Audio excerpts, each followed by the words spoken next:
De ijsbaan op het Schouwburgplein in Venray werd afgelopen vrijdag geopend.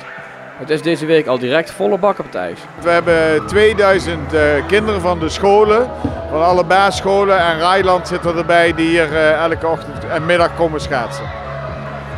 Gezellige drukte. Ja, heel gezellige drukte en met heel veel ondersteuning ook van de leerkrachten, ouders of opa's en oma's die komen meehelpen. Maar gezellige drukte met een gekrioel van leerlingen, ook met de wisselingen, maar wel heel erg leuk.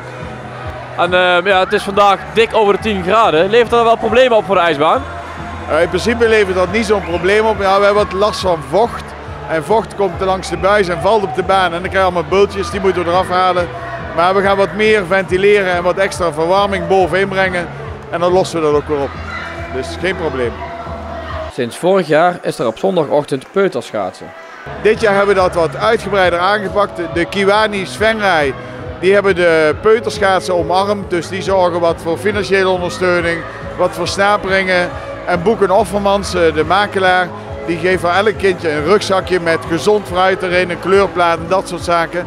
En afgelopen zondag stonden ze om 9:15 al in de rij om te kunnen schaatsen. Van 2 tot 8, 9 jaar ongeveer. Heel erg gezellig.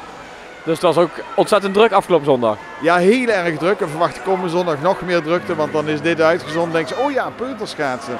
Maar we doen het ook in samenwerking met IJstijd van de KNSB, zowel het school- als peuterschaatsen. Daar krijgen we subsidie voor om meer te bewegen en met name voor schaatsers. Dus.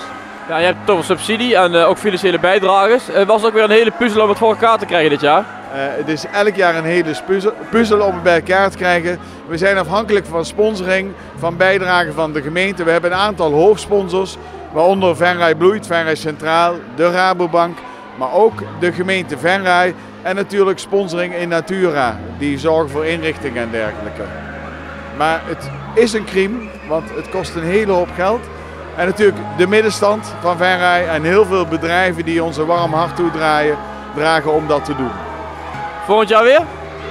Als het aan mij ligt, volgend jaar weer. Nou, we gaan 2 januari hebben een netwerkavond hier op de plek waar we nu staan. Dan gaan we onder andere het contract met de gemeente en ik hoop ook met een aantal andere hoofdsponsors. Dan hebben we de basis weer gelegd voor de komende 3 jaren. Dus dat is wel de bedoeling.